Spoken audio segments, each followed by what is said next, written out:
Assalamualaikum warahmatullahi wabarakatuh.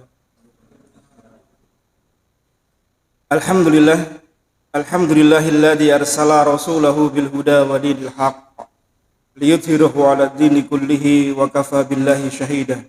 Asyhadu an la ilaha illallah wahdahu la syarikalah wa asyhadu anna Muhammadan 'abduhu wa rasuluhu la nabiyya wa la rasula ba'da. Allahumma salli wa sallim ala nabiyyina Muhammadin wa ala alihi wa sahbihi wa man tabi'ahum bi ihsanin ila yaumiddin. Ya ayyuhalladzina amanu taqullaha haqqa tuqatih wa la tamutunna illa wa antum muslimun. Ya ayyuhan nasu taqu rabbakumul ladzi khalaqakum min nafsin wahidah wa khalaqa minha zawjaha wa bassa minhuma rijalan katsiran wa nisaa'a. Wattaqullaha allazi tasaaluna bihi wal arham innallaha kana 'alaikum raqiba. Ya ayyuhalladzina amanu taqullaha wa qulu qawlan sadida yuslih lakum a'malakum wa yaghfir lakum dzunubakum wa may yuti'illaha wa rasulahu faqad faza fawzan 'azima. Summa amma ba'd. Alhamdulillah, segala puji bagi Allah tabaraka wa taala atas segala karunia, rahmat serta nikmat-nikmatnya kepada kita, utamanya nikmat iman dan nikmat Islam, nikmat kita beragama di atas tuntunan Nabi kita Muhammad sallallahu alaihi wasallam, serta nikmat di saat ini Allah kumpulkan kita di majelis yang mulia ini dalam keadaan sehat, dalam keadaan memiliki keluangan waktu, yang semua ini banyak sekali manusia melalaikan dua nikmat ini. Nikmatani maghbunun fihima katsirun minan nas, as-sihah wal farag. Banyak sekali manusia yang lupa, banyak manusia yang lalai bahwasanya dirinya selama ini diberi nikmat oleh Allah Subhanahu wa taala, yaitu nikmat kesehatan dan nikmat waktu luang. Semoga nikmat-nikmat yang datang kepada kita hingga dengan detik hari ini menjadikan dekatnya kita kepada Allah Subhanahu wa taala, dan semoga nikmat ini menjadi wasilah kita untuk meraih kebaikan-kebaikan di sisi Allah Subhanahu wa taala. Yang kedua, salam serta salawat untuk Nabi kita yang mulia Rasulullah sallallahu alaihi wasallam beserta keluarga beliau, para sahabat serta seluruh kaum muslimin yang mengikuti sunnah-sunnah nabinya hingga yaumul kiamah. Bapak Ibu sekalian rahimani wa rahimakumullah, kita melanjutkan pembahasan kitab Al-Kabair.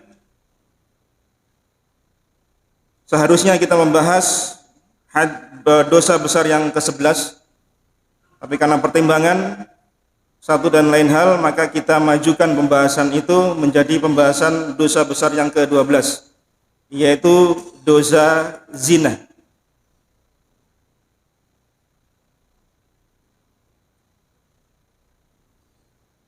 Bapak Ibu sekalian yang dirahmati oleh Allah Subhanahu wa taala, zina adalah perbuatan yang buruk, perbuatan yang sangat dicela baik oleh akal maupun oleh syara, baik oleh agama kita ataupun oleh agama-agama sebelum kita. Dan perkara zina adalah perkara yang telah masyhur, telah dikenal dari orang-orang sebelum kita. Jadi perkara zina, dosanya, ya, dan berbagai macam hal yang terkait zina itu sebelum agama kita, syariat sebelumnya itu sudah membahas hal seperti itu. Ini menunjukkan bagaimana buruknya tentang dosa zina. Dalam sebuah hadis yang diriwayatkan oleh Imam At-Tabrani,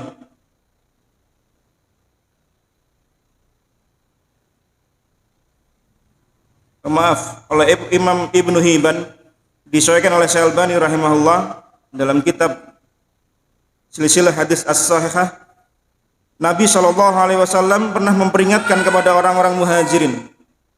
Peringatan beliau kepada orang-orang muhajirin, khitabnya untuk mereka, tetapi ini pun juga umum kepada kita kaum muslimin. Apa kata beliau SAW? Ya ma'syarul muhajirin, khamsun idabtalitum bihinna wa a'udhu billahi an tudrikuhunna.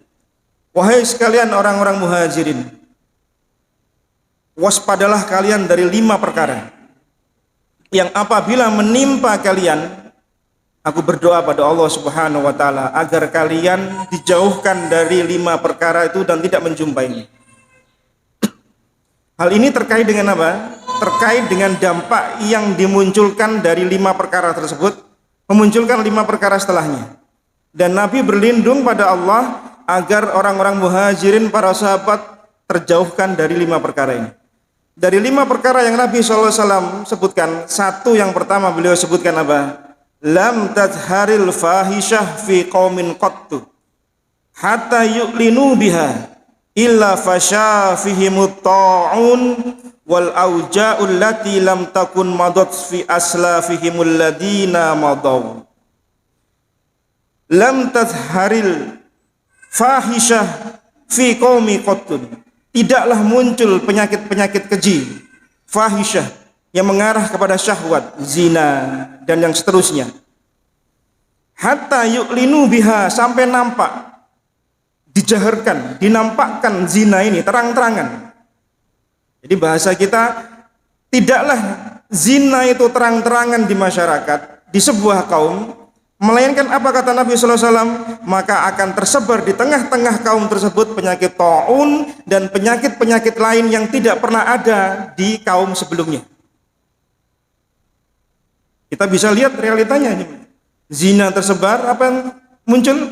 Penyakit AIDS dan berbagai macam penyakit-penyakit lainnya yang tidak ada di zaman dahulu, yang tidak ada di masa umat-umat sebelumnya. Ini menunjukkan kepada kita betapa buruknya zina dan betapa bahayanya dari perlakuan maksiat dan dosa yang dilakukan seorang hamba. Karena dosa dan maksiat itu akan memunculkan apa? Keburukan, muncul musibah. Zaharul fasada fil barri wal bahr bima kasabat aydin nas. Telah nampak kerusakan di darat, di lautan dan di daratan, dan di lautan, disebabkan oleh ulah tangan manusia. Jadi bencana, musibah itu tidaklah serta-merta hanya karena alam, jemaah sekalian. Sebagian orang hanya berpedoman kepada pergerakan alam, pergeseran, retakan bumi, ya, dan seterusnya, tanpa pernah mengindahkan bahwasanya itu semua tidak akan mungkin terjadi kecuali dengan izin Allah Subhanahu wa taala. Dengan faktor maksiat, dengan faktor dosa yang tersebar di tengah masyarakat, maka musibah itu akan datang kepada kita. Nah, salah satunya adalah dengan zina. Zina. Istilah zina, jemaah sekalian, mencakup semua perbuatan zina secara umum. Mencakup perbuatan seluruh zina, baik yang terkena hukuman had di dunia maupun di akhirat, ataupun yang tidak terkena hukuman had. Itu disebut dengan istilah zina. Maka kita bisa mengetahui ada namanya, pernah dengar namanya zina mata? Nah, itu tidak terkena had, tidak terkena hukum di dunia dan di akhirat, karena tidak ada hukuman had, tidak dirajam, tidak dicambuk, tapi disebut dengan istilah apa? Zina. Sebagaimana Rasulullah SAW bersabda dalam sebuah hadis yang diriwayatkan oleh Imam Bukhari dan Muslim, dan hadis ini ada di lafalnya Imam Muslim. Kata beliau SAW, kutiba ala ibni Adam nasibuhu minaz zina. Sesungguhnya Allah Subhanahu wa taala telah menetapkan atas diri keturunan Adam, yaitu kita manusia, ada bagian dari zina. Pada tubuh kita, diri seorang manusia itu ada bagian dari zina, kata Allah Subhanahu, kata Nabi sallallahu alaihi wasallam. Apa kata beliau? Mudriku dzalika la mahalah. Dia mengetahui yang demikian tanpa dipungkiri. Karena manusia akan mengalami seperti itu. Dan itu disebut dengan zina pula. Apa kata beliau sallallahu alaihi wasallam? Fal ainani zinahuma an-nazar. Zinanya mata itu dengan melihat. Nabi menyebut zina. Jadi secara istilah zina itu juga dipakai untuk hal yang seperti itu, walaupun tidak ada hukum had. Wal udunani zinahuma al-istima'. Zinanya telinga adalah dengan mendengar. Wal lisanu zinahul kalam. Zinanya lesan dengan berbicara, dengan berkata-kata. Wal yadu zinaha al-batsu. Zinanya kaki itu dengan zinanya tangan dengan memegang. Warrijlu zinaha al-khuta. zinanya kaki dengan melangkah. Apa maknanya? Kata Ibnu Battal ketika mensyarah hadis Bukhari, maknanya adalah mata melihat hal-hal yang Allah haramkan. Melihat dengan mata, yang mata itu mengandung syahwat, melihat hal-hal yang Allah haramkan. Melihat wanita yang bukan mahramnya untuk kemudian dia lihat tanpa ada kepentingan, kecuali karena nazar untuk melihat ketika dia akan khitbah dan seterusnya, maka ini diperbolehkan. Tapi ini tidak ada kepentingannya, dengan nafsunya kemudian dia melihat, ini termasuk zina mata. Ada bagiannya. Telinga, zinanya apa? Mendengar hal-hal yang Allah haramkan, musik, lagu, nyanyian dan seterusnya. Tangan apa? Memegang hal-hal yang Allah haramkan. Kaki melangkah pada sesuatu hal yang Allah haramkan pula. Ini makna dari zina yang disebutkan dalam hadis di Bukhari dan Muslim. Wal qalbu yahwa wa yatamanna, dan hati itu punya angan-angan. Karena melihat, mendengar, berbicara hal-hal yang Allah haramkan, memegang, melangkah, hati ini punya angan-angan. Angan apa? Berzina. Apa yang mewujudkannya? Wa yusaddiqu dzalika al-farju wa yukadzibuhu. Kemaluanlahnya yang membenarkan atau mendustakannya. Jadi ketika zina mata, telinga, lesan, tangan kita itu disebut zina, perwujudannya apa? Yang kena had pada kemaluannya. Tetapi yang dibahas dalam pembahasan kita ini adalah zina yang terkena hukuman had. Secara bahasa, zina maknanya jamaah sekalian adalah kata yang menunjukkan perbuatan laki-laki bergaul dengan perempuan pada kemaluannya tanpa ada ikatan nikah. Tanpa ada ikatan nikah dengan kemauan si perempuan. Jadi kata zina itu maknanya setiap kata yang menunjukkan perbuatan laki-laki terhadap perempuan pada kemaluannya tanpa ada ikatan nikah dan perempuannya ridho. Karena kalau tidak ridho berarti namanya bukan zina tapi perkosaan. Pemerkosaan, dan itu beda kasus. Sedangkan yang dibahas di sini di bab ini adalah adanya keinginan kemauan dari si perempuan pula. Jadi pergaulan antara laki-laki perempuan pada kemaluannya tanpa ada ikatan nikah. Kemudian para ulama mazahib memiliki definisi tersendiri secara istilah. Kata ulama-ulama Hanafiyah, mereka memberikan pengertian zina itu maknanya adalah perbuatan laki-laki yang menggauli perempuan pada kemaluannya yang bukan miliknya, istrinya, atau yang menyerupainya. Perbuatan laki-laki yang menggauli perempuan pada kemaluannya yang bukan miliknya, yaitu siapa? Istrinya, atau yang menyerupainya. Apa maksudnya menyerupainya? Menyerupai miliknya, artinya bukan istrinya, tapi menjadi haknya dia, yaitu apa? Budaknya. Kalau ada budak kan diperlakukan dengan majikannya seperti itu. Ketika si budak ini melahirkan anak dari hubungan dengan majikannya, maka si budak bebas, merdeka. Kalau dia sampai hamil kemudian punya anak, maka anak ini menjadi sebab wasilah budaknya atau si ibunya ini menjadi orang merdeka. Ini dari definisinya para ulama-ulama Hanafiyah. Dari kalangan ulama Malikiyah mereka memberikan pengertian, yaitu perbuatan laki-laki mukallaf yang sudah balik, yang sudah punya beban syariat, yang menggauli manusia, yaitu yang bukan miliknya, tanpa ada kesamaran dan dengan sengaja. Nggak samar, ya. Bukan karena sesuatu hal yang meragukan dan kenyataannya pasti. Maka ini termasuk dari kategori zina yang disebutkan oleh ulama Malikiyah. Sementara ulama Syafi'iyah memberikan pengertian apa? Memasukkan ujung kemaluan laki-laki atau yang seukurannya di kemaluan yang diharamkan karena zatnya, yaitu kepada kemaluan seorang wanita yang disukai secara tabiat tanpa ada kesamaran pula. Jadi hampir mirip dengan yang Malikiyah, ya, tapi lebih diperinci pada, mohon maaf, pada alat kelaminnya. Ya. Kita berbicara seperti ini bukan hal yang tabu ya, karena saya pernah kemarin Jumatan di satu tempat di Surabaya sana, itu takmirnya pernah diprotes sama jamaah karena khotibnya itu membahas soal kayak gini nih jamaah. Tapi pas bahas Jumatan, karena mungkin jamaahnya datangnya terlambat, tidak tahu mukadimahnya, protes sama takmirnya, Pak, itu Jumatan kok bahas zina, bahas kemaluan. Loh, Pak, itu bahas zina, ada ayatnya. Jadi si jamaah ini salah paham, karena dengarnya sepotong bukan dari awal, nggak tahu mukadimahnya. Tahu-tahu itu Ustaz kok bahas kayak gini nih masjid ini, oh boy.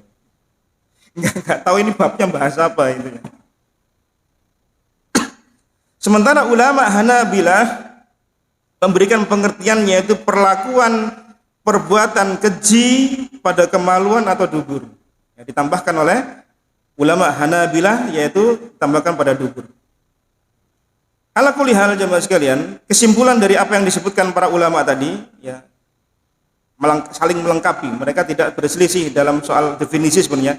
Intinya sama, yaitu perbuatan laki-laki kepada yang bukan istrinya ya, tanpa ada ikatan sah tadi, pernikahan pada kemaluannya, dan itu atas kemauan si wanita. Karena kalau bukan atas kemauan wanita berarti paksaan dan bukan zina namanya. Karena zina itu suka sama suka ya.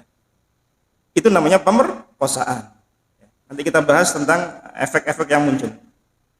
Nah, kita masuk pada dalil-dalil yang dibawakan oleh Imam Az-Zahabi rahimahullah. Banyak sekali dalil yang beliau sampaikan di sini. Ini menunjukkan bagaimana buruknya ya, zina, sampai dalil yang beliau bawakan banyak sekali di sini. Beliau bawakan surah Al-Isra ayat yang ke-32. Ketika Allah Subhanahu wa taala berfirman, "Wala taqrabuz zina, innahu kana fahisyatan wa sa'a sabila." Dan jangan kalian mendekati zina, sesungguhnya zina itu adalah suatu perbuatan yang keji dan suatu jalan yang buruk. Ayat ini saja jamaah sekalian sudah cukup bagi kita. Anda tidak ada ayat yang lain, Anda tidak ada hadis-hadis Nabi lainnya yang menunjukkan bagaimana Allah Subhanahu wa taala memberitahukan kepada kita tentang kejinya perbuatan zina. Dan kata fahisha, keji, itu adalah puncak dari semua keburukan, baik yang ditimbang dengan akal maupun dengan syarat. Dan namanya fahisha. Nah, zina itu masuk di dalamnya. Karena secara akal, secara tabiat manusia itu membenci.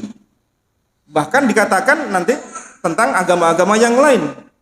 Ya, di kitab-kitab Taurat, Zabur, Injil itu disebutkan tentang perlakuan zina, hukum yang terjadi pada mereka. Kemudian Allah Subhanahu wa taala menyampaikan pula bahwasanya akibat yang muncul dari zina karena buruknya jalan yang dituju. Ya, ini menunjukkan apa? Menunjukkan kebinasaan, kehinaan bagi orang yang melakukan zina. Maka dikatakan oleh Allah Subhanahu wa taala apa? Wasa'a sabila, jalan yang buruk. Jalan yang buruk. Karena tidak akan muncul kebaikan kecuali kebinasaan yang muncul pada perlakuan zina. Bahkan dalam sebuah hadis disebutkan efek buruk zina itu sampai 40 rumah dari rumah si pelaku. Artinya apa?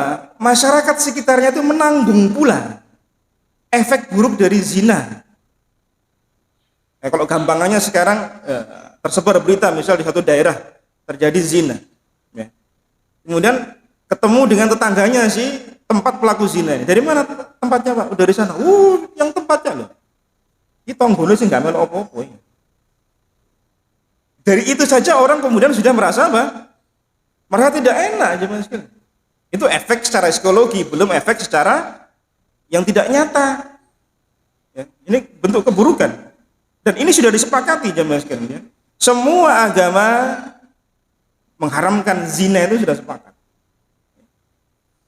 Dalil yang kedua, Allah Subhanahu wa taala berfirman, "Walladzina la yad'una ma'allahi ilahan akhar wa la yaqtuluna an-nafsa allati harramallahu illa bil haqq wa la yaznun Wa may yaf'al dzalika yalqa asama. Al-Furqan ayat 68. Dan orang-orang yang tidak menyembah Tuhan yang lain beserta Allah, yaitu tidak mensekutukan Allah Subhanahu wa taala dan tidak membunuh jiwa yang diharamkan oleh Allah Subhanahu wa taala kecuali dengan alasan yang hak, sudah kita bahas di sebelumnya, dan tidak berzina.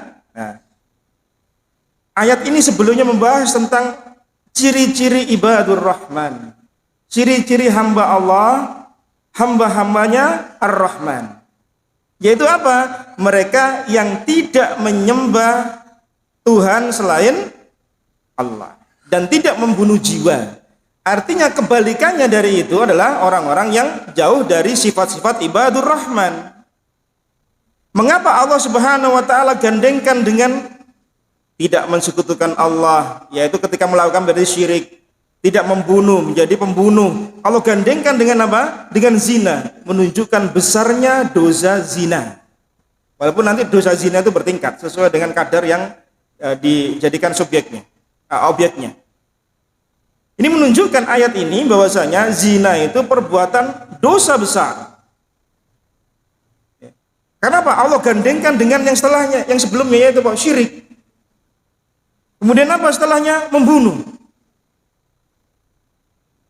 Di ayat berikutnya, di ayat yang selanjutnya 69, tidak disebutkan di sini. Saya tambahkan, yudha'af lahul adabu yaumal qiyamah wa yahlud fihi muhana. Apa yang mereka dapatkan hukumannya itu? Allah lipat gandakan azabnya untuknya di hari kiamat, dan dia akan kekal dalam azab itu dalam keadaan hina dina. Perhatikan jemaah sekalian, pelaku zina, jika dia tidak bertobat, ini perkaranya tidak bertobat, maka Allah akan memberikan dia lipat ganda azabnya nanti di yaumul kiamah, dan dia Allah sebutkan apa di situ? Kekal dalam azab tersebut. Pertanyaannya, berarti pelaku zina kekal di neraka, kan begitu? Kalau ayatnya seperti itu. Padahal tidak ada yang mengekalkan seseorang di neraka kecuali apa? Kesyirikan. Loh, mengapa zina di sini disebut dia mendapatkan kekalnya azab yang dia rasakan? Ada dua kemungkinan. Satu, sebagaimana kita pernah bahas dahulu dalam pembahasan bab-bab yang lain.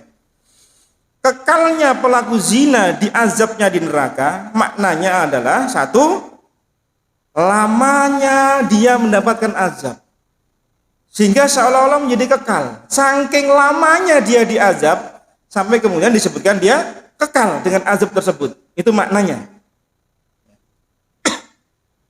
Karena kalau ayat ini dibawa kepada pemahaman bahwasanya pelaku zina adalah orang yang kekal selama-lamanya di neraka, berarti kita masuk pada pemahaman Khawarij. Sementara Ahlus Sunnah wal Jamaah berpedoman, berpendirian, berkeyakinan bahwasanya pelaku dosa besar ada di bawah kehendak Allah Subhanahu wa taala, kecuali syirik. Ya, pelaku dosa besar bukan syirik ada di bawah masyiah Allah, di bawah kehendak Allah. Imma Allah ampuni dosa-dosanya dengan rahmat Allah Subhanahu wa taala, imma Allah azab sebesar dosa yang dia lakukan. Nah, pelaku dosa zina bukan pelaku syirik. Maka mengapa kok disebut di sini di ayat kedua kalimat 69-nya diberi azab yang kekal? Maknanya saking lamanya azab itu sehingga seolah menjadi kekal. Itu makna yang pertama. Karena jangan sampai kemudian masyarakat awam, loh berarti pelaku zina berdasarkan ayat yang karena dia baca tekstualnya ayat, terjemahnya ayat, kemudian tidak melihat pada pemahaman para ulama Ahlus Sunnah, kemudian terbawa pada pemikiran Khawarij, mengkafirkan pelaku dosa besar. Ini bahaya, ya, ini bahaya. Yang kedua, mengapa disebut dengan kekalnya azab? Boleh jadi dia menghalalkan perbuatan zina. Kekalnya dia di neraka karena dia menghalalkan apa yang Allah haramkan, atau sebaliknya. Maka jatuhnya dia pada kekalnya di neraka. Jika dimaknai dia kekal selama-lamanya di neraka, maknanya kita bawa pada yang kedua, yaitu dia menghalalkan perbuatan zina.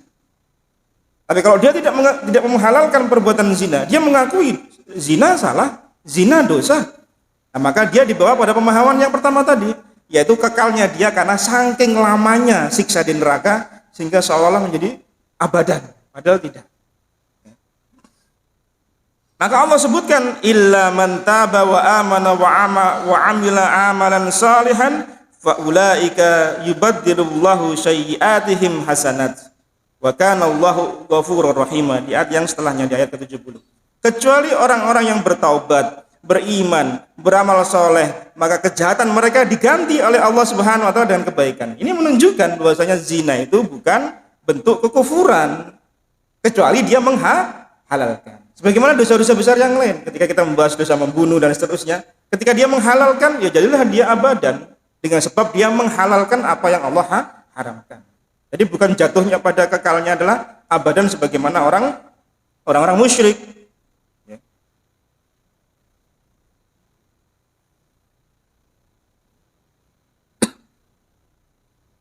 Kemudian di dalil yang ketiga, Imam Az-Zahabi membawakan dalil dalam surah An-Nur ayat yang kedua.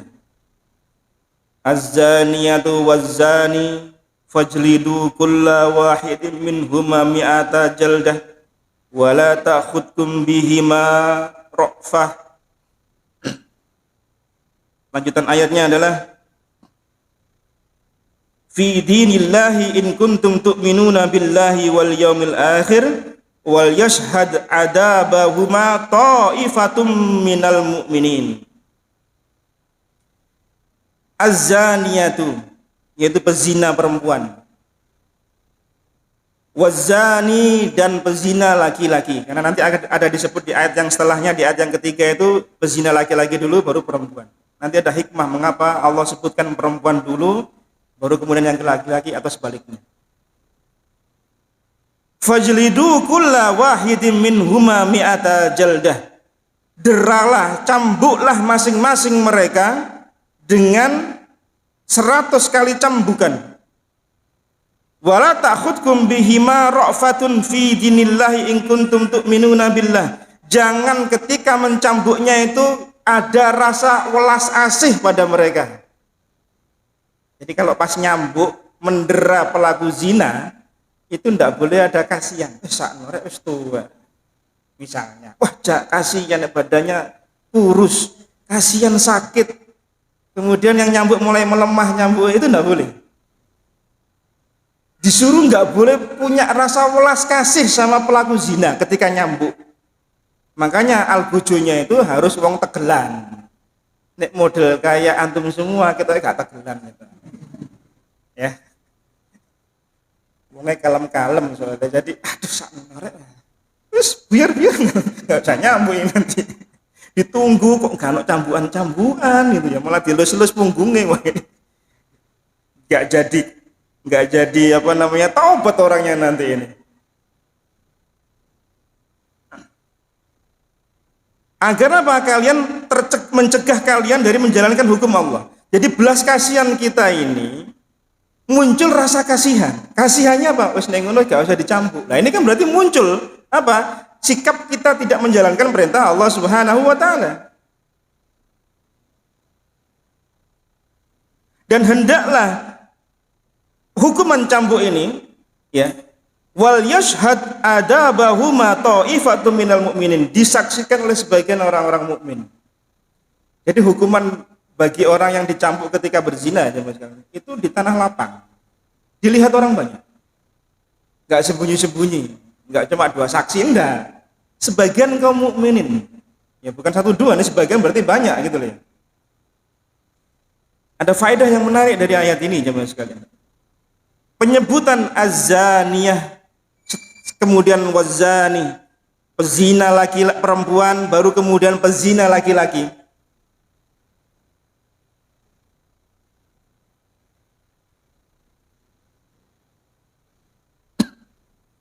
Yang pertama faedah dari ayat ini jemaah sekalian, bahwa yang dicambuk baik pezina laki-laki, wanita maupun laki-laki, masing-masing bukan dibagi 2, dicambuk masing-masing, yang perempuan 100 kali, yang laki-laki 100 kali, bukan 100 bagi 2, paruan, enggak, masing-masing dicambuk.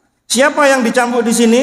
Hukumannya seperti ini, yaitu orang yang masih bikr, yaitu yang masih belum menikah.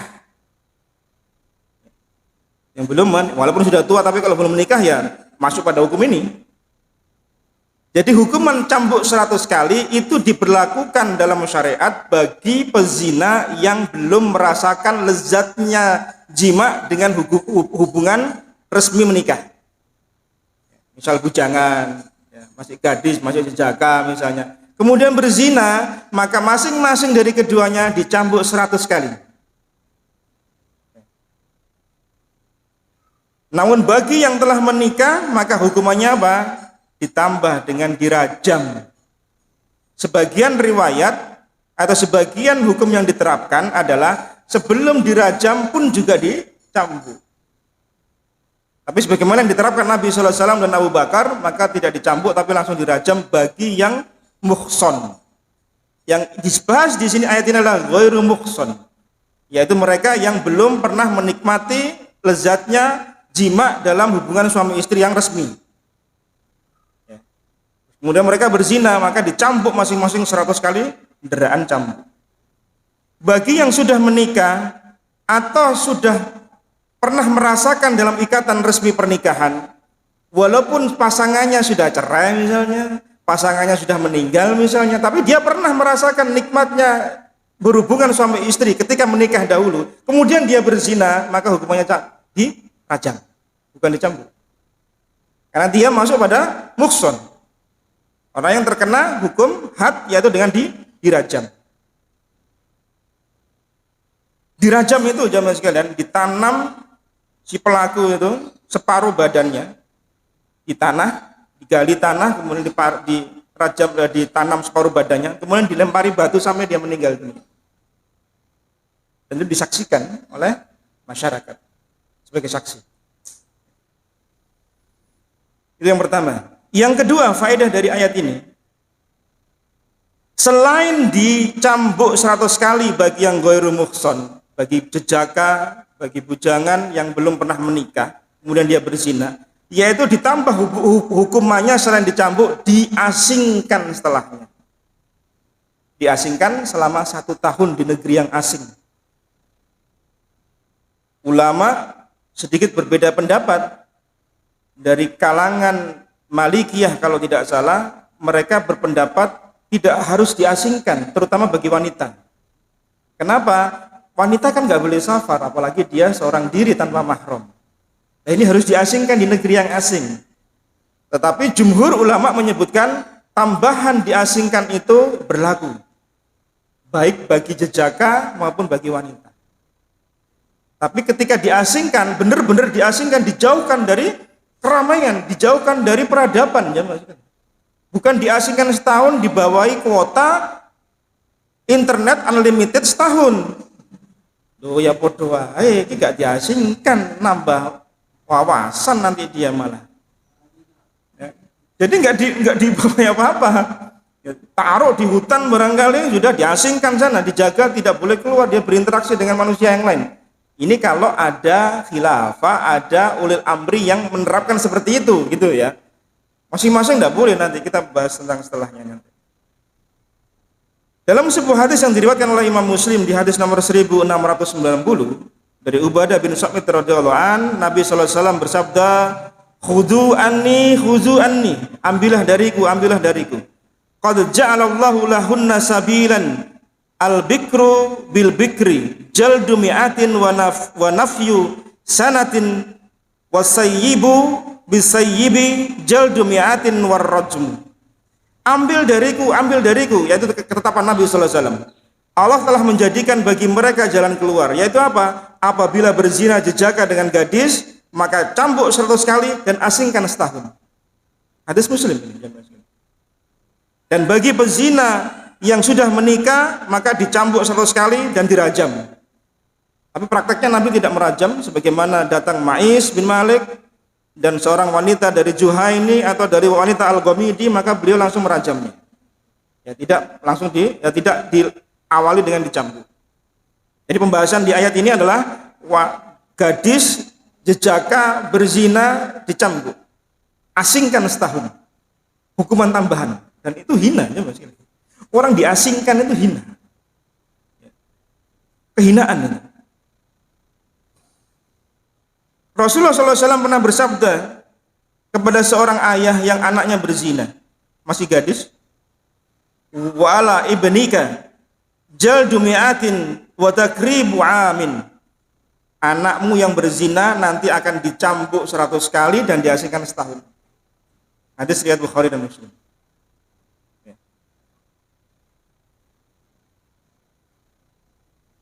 Dan di masa Abu Bakar, kata Umar bin Khattab radhiyallahu anhu, ketika Abu Bakar menjadi khalifah, maka beliau pun juga memperlakukan hal yang sama.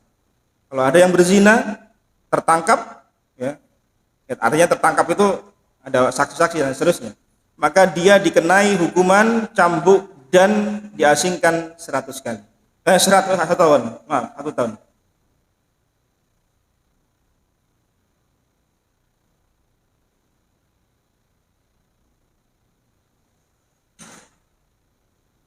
Kata ulama-ulama Syafi'iyah, diasingkan itu di mana? Di negeri yang jauh. Nggak tahu kalau kita di mana ya?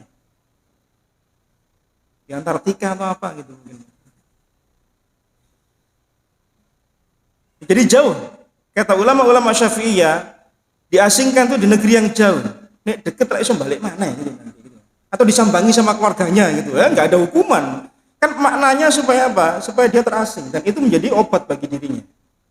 Supaya dia bisa membersihkan dirinya dari perbuatan dosa zina tadi. Itu maknanya. Ya. Yang ketiga, faedahnya aja sekalian ayat ini adalah ketika mencambuk, ketika memberikan hukuman kepada para pezina, tidak boleh ada belas kasih. Kasihan, nanti berat, cambukan ke-50 sudah orangnya megap-megap, berhenti aja kalau gitu. Wah, enggak boleh. Harus digenapi 100 kali dengan cambukan yang kuat samanya. Karena orang kalau biasanya nyambuk pertama kuat, kalau lama kesel gitu ya. Itu enggak, cambuk terus sampai 100 kali. Sebagian ulama berbeda pendapat di bagian tubuh mana itu dicambuk. Sebagian ulama berbeda pendapat bagian tubuh mana yang dicambuk. Dan kalau posisinya laki-laki dan perempuan seperti apa. Maka dikatakan laki-laki itu dengan cara berdiri, sementara kalau wanita dengan cara duduk, berjongkok. Kalau kita apa ya, duduk setengah badan gitu ya dengan kaki kita.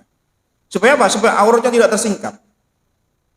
Dan bagian tubuh mana yang dicambuk? Sebagian ulama menyebutkan di bagian punggung, sebagian mereka menyebutkan di seluruh tubuhnya kecuali kemaluannya.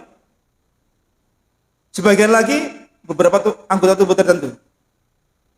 Tapi yang sering terjadi adalah dicambuknya itu di masa Nabi SAW di bagian punggung. Kalau kita lihat gambaran kecilnya itu ada di Nangro Aceh sana. Di Nangro Aceh sana itu ada cambuk yang nyambuknya cuma gitu toh. Pakai rotan gitu ya. Ini jedeh 100 ini sama 100 kali ini. Dan itu malunya Masya Allah. Dilihat orang banyak masalahnya.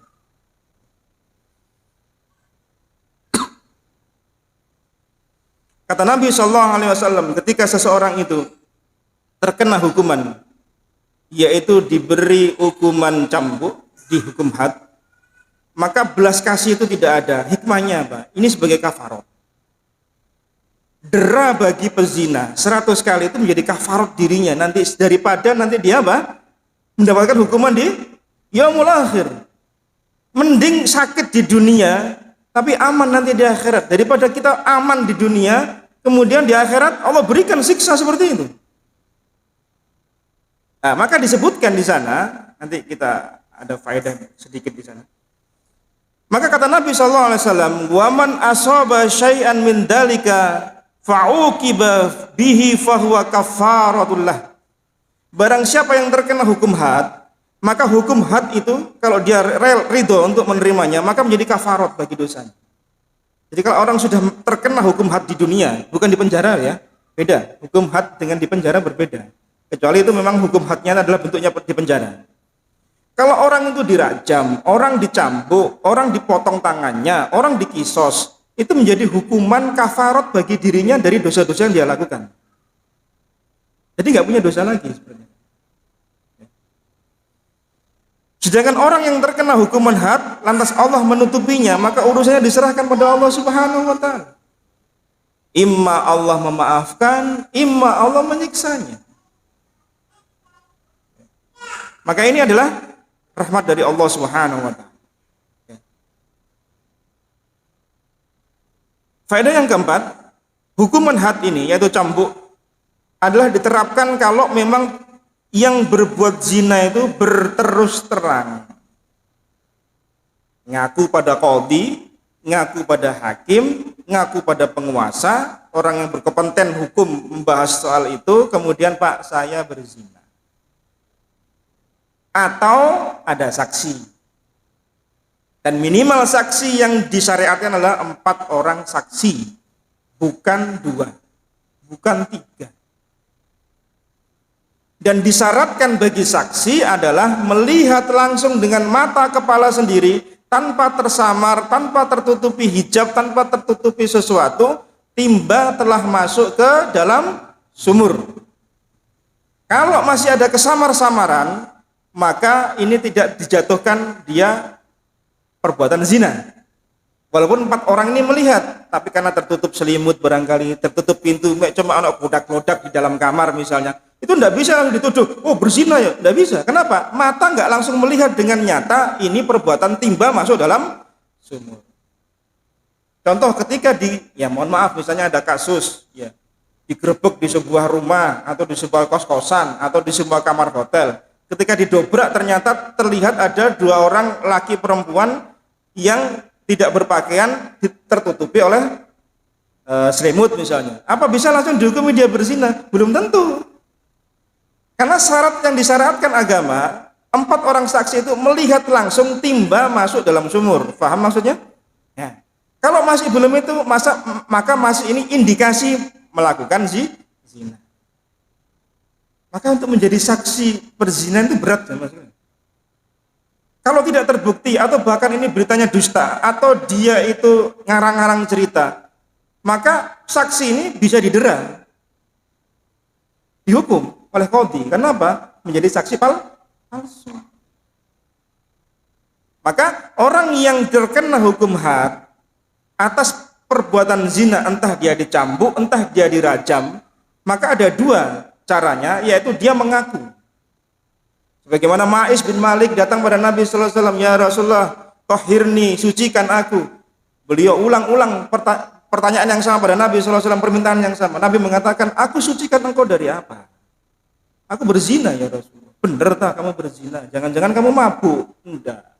"Jangan-jangan kamu sedang hilang ingatan?" "Enggak pula." Sehat walafiat Ma'is bin Malik itu. Tapi datang pada Nabi sallallahu alaihi wasallam untuk apa? Untuk mensucikan dirinya. Padahal itu sudah 4 kali ditolak Nabi sallallahu alaihi wasallam. 3 yang pertama itu beliau tolak. Udah pulanglah engkau. Istighfar, taubatlah pada Allah. Karena apa? Karena kalau ada pezina itu tidak mengaku pada qadhi, itu tidak terkena hukum had. Dia cukup beristighfar, bertaubat pada Allah Subhanahu wa taala, mudah-mudahan Allah mengampuni dosa-dosanya. Tapi kalau dia sudah cerita, berarti hukum sudah terangkat. Masuk ke pengadilan, masuk kepada kebijakan penguasa, maka terkena hukum had. Jadi kalau dia ngaku, tapi kayaknya ada yang ngaku nggak sih zaman sekarang? Kayak nggak ono gitu, ayo. Datang kepada Pak Polisi, "Pak, saya berzina, Pak." Kita nggak ono, malah sebelum ditangkap dia kabur sudah duluan. Saya baca pernah kasus itu ya. Ada seorang ibu itu lapor anaknya telah diruda paksa sama seorang laki-laki. Dia lapor kepada polisi. Apa katanya pihak kepolisian? "Oh, ini belum masuk ranah perzinahan, pemerkosaan." Ya. Sama tangkap dewe ya mari. Loh, ibu ini ya sama kerabatnya nangkap sendiri. Dicari ke rumahnya nggak ada. Wah, paling ke stasiun, bener. Sebelum naik kereta dipegang gitu sama ibu sama kerabatnya, dibawa kantor polisi. Iki lho Pak, arek ya arep melarikan diri. Sedikit saja dia terlambat tes, bablas. Zaman sekarang nggak ada orang ngaku. Zaman dahulu para sahabat masya Allah ngaku zaman sekarang. Yang kedua dengan saksi. Nggak ada pengakuan dari pelaku, ada saksi yang melihat. Syaratnya tadi melihat dengan mata kepala sendiri. Bukan katanya. Indikasi, wong loro mlebu ning kamar lapo. Macam-macam. Bisa rujaan, bisa ngisi TTS, bisa belajar bersama. Enggak boleh suudon dulu. Sampai terlihat mata kita ada timba masuk ke sumur. Itu baru, ini baru kena kasus. Gitu. Atau CCTV zaman sekarang, itu pun juga tidak bisa, cuma bisa membantu di pengadilan. Menguatkan saksi dari persaksian yang melihat tadi. Jadi berat jamaah sekalian. Menjadi saksi kasus ini berat. Karena menuduh kehormatan seorang muslim itu berat hukumannya. Maka tadi mensyaratkan 4 orang tadi harus melihat langsung live. Ya, live ini. Enggak tunda, enggak siaran tunda atau apa, live langsung lihat. Kalau enggak, maka indikator pada perbuatan zina tidak masuk. Itu yang keempat. Yang kelima, makna ayat di sana ada fajlidu, cambuklah dia. Berarti siapa yang mencambuk? Ulil amri, penguasa. Tidak boleh masing-masing person, masing-masing individu, masing-masing komunitas kemudian mencambuk orang di komunitasnya yang melakukan zina. Fajlidu di situ yang dimaui adalah siapa? Ulil amri, penguasa.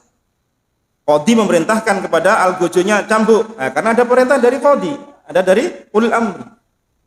Maka ini harus diperlakukan adalah penguasa. Ya, bukan katanya ustadz ini, ayo cambuk, kiai ini, ayo cambuk, santrin, enggak boleh. Enggak boleh seperti ini. Kemudian yang keenam, faedah dari ayat ini, apakah seseorang itu harus melaporkan tindakan zinanya? Apakah harus lapor agar dia mendapatkan hukuman had atau dia cukup menyembunyikan dirinya sendiri dari dosa-dosa tadi? Kita ambil perkataan Syekh Muhammad Shalih Utsaimin rahimahullah. Beliau memerinci beberapa keadaan. Apakah harus lapor? Ini dalam kondisi ada ulil amri ya.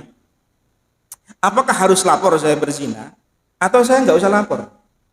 Maka kata beliau, jika seseorang itu berzina dapat melakukan taubatan nasuha, dia benar-benar menyesal karena ketika melakukan itu dia khilaf, kemudian setelah itu dia sadar, dia menyadari kesalahannya, dia bertobat dengan sebenar-benar tobat, setelah itu dia beramal soleh, maka yang seperti ini sebaiknya dia tidak melaporkannya. Sama seperti ketika apakah harus menceritakan, misal waliyadzubillah ya, pasangan kita dahulu pernah berzina, kemudian dia ceritakan pada suaminya yang sekarang. Apakah harus? Tidak. Itu sudah masa lalu yang sudah engkau tutupi, sudah nggak usah cerita. Mas, aku dahulu pernah ketika masih pacaran, misal itu ya, misal. Waliyadzubillah, kita tidak menginginkan seperti itu. Tapi ada kasus seperti itu. Maka apakah harus menceritakan pada suaminya? Jawabannya tidak. Atau sebaliknya, suaminya dulu pernah berzina, tidak harus cerita. Kenapa? Potensi dia untuk taubatan nasuha lebih besar, maka taubat itu yang lebih dikedepankan. Tutupi aibnya, amal soleh sebanyak-banyaknya, mudah-mudahan Allah menutupi dosanya. Yang kedua, kalau dia itu sulit taubat, lingkungannya lingkungan banyak maksiat, godaannya godaan besar, dia nggak punya ilmu untuk mentaubati dosa-dosanya. Kan orang kalau taubat itu kan butuh ilmu, ya. Kalau dia nggak punya ilmu tentang dosa yang dia taubati, ya bodoh aja. Nanti dia akan ulang kembali. Dosa minum khamr, dia nggak tahu tentang ilmunya khamr haram apa enggak, dia nggak tahu seluk beluknya bagaimana khamr. Nanti dia taubat besok diulang lagi.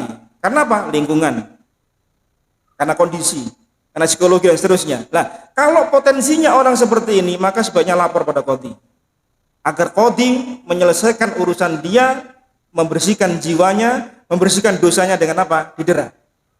Karena kalau dia tidak lapor, besok dia ulang kembali hal yang sama. Nah, maka Syekh Utsaimin rahimahullah memperinci keadaan seperti itu.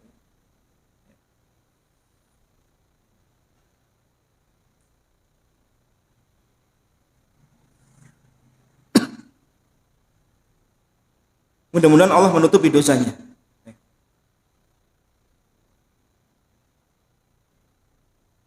Kalau Allah sudah menutupi dosa seorang hamba, dengan sebab dia bertobat pada Allah, maka mudah-mudahan Allah Subhanahu wa taala memberikan kebaikan-kebaikan pada dirinya. Karena kalau dia tidak menceritakan, berarti Allah menutupi aibnya. Kalau Allah sudah tutupi aibnya, jangan dibongkar, jangan diceritakan, apalagi dengan bangga. Ya, sebagaimana orang mujahir, orang yang tidak dimaafkan oleh Allah Subhanahu wa taala, mujahir, bukan muhajir, mujahir, orang menjaharkan, menceritakan dosanya. Dia malam hari berbuat dosa, berbuat maksiat. Sudah, orang nggak ada yang tahu. Pagi hari dia cerita, esoknya dia cerita, besoknya dia cerita. Saya tadi malam begini, saya kemarin begini begitu. Allah itu sudah nutupi dosamu. Nggak usah cerita sama orang. Taubat sama Allah, istighfar, selesai, mudah-mudahan Allah ampuni. Ini cerita sama orang jemaah sekalian. Apa yang terjadi? Allah biarkan tirai yang sudah Allah tutup, Allah buka. Karena dia membukanya, itu sudah dibiarkan. Orang seperti ini kata Nabi SAW tidak diampuni dosanya. Mujahir. Ada hadis masyhur tentang mujahir, orang yang menjaharkan, menceritakan dosa-dosanya. Karena sesungguhnya setiap dosa itu potensi besar Allah maafkan. Asal kita taubat, nggak ngulangi lagi, kemudian nggak usah cerita. Apalagi ceritanya sama bangga. Wih, biyen lo yo, sak sloki ngene iki lho. Wah, terus biasa ngene iki. Bangga cerita. Saya pernah dulu punya teman nih. SMP kalau nggak salah. Sudah belasan tahun nggak ketemu. Suatu ketika ketemu karena satu dan lain hal. Saya tidak tahu dia itu punya kegiatan apa dulu atau nakal, saya tidak tahu sudah. Karena saya melihatnya sekarang. Lah kok cerita ini naik gini nggak bayar, ini goda perempuan. Kan saya nggak tahu. Andai dia nggak cerita, saya nggak tahu apa yang dia lakukan. Allah sudah tutupi dosanya loh. Kenapa diceritakan? Nggak usah cerita. Tapi kalau 1-2 kesempatan untuk memberikan ibro, ambil manfaat, ambil faedah mungkin boleh. Contoh, ada orang dahulu berbuat maksiat, kemudian dia hijrah. Belum menceritakan dahulu dia seperti ini untuk orang mengambil ibro. Tapi tidak setiap kesempatan dia cerita terus loh ya. Kan ada kasus itu ya. Ada seorang pesohor ya di negeri kita sampai pernah jadi gestarnya seorang ustadz yang kita kenal, menceritakan tentang bagaimana dia hijrah. Apa yang terjadi sekarang? Kembali lagi ke dunia hiburan. Nah kalau seperti ini kan jadi buruk, stigmanya jadi buruk. Maka nggak usah cerita lah. Antum dulu punya ini zaman jahiliyah, nggak ngerti wong itu, jarno aja. Kecuali 1-2 kesempatan untuk memberikan nasihat pada orang. Ojo ngono, bin aku yang ngono soalnya, gitu loh. Selesai di situ. Jangan setiap kali kesempatan cerita terus. Ini ngumbar aib namanya. Ngumbar dosa yang Allah sudah tutupi. Allah sudah nutupi belas kasihnya Allah, orang nggak tahu. Itu belas kasihnya Allah. Kalau Allah mau, Allah buka aib kita bisa. Kita nggak cerita sama orang, kita di rumah aja Allah buka aib kita bisa. Dan ini Allah sudah tutupi. Lah apa cerita? Kalau seperti ini Allah nggak akan maafkan dosanya. Nah, kalau potensinya orang itu besar melakukan dosa, ya dia minta sama qadhi untuk menegakkan had. Supaya dia lebih bersih hatinya. Setelah itu Allah ampuni dosa. Yang ketujuh, mengapa disebut az-zaniyah kemudian baru az-zani?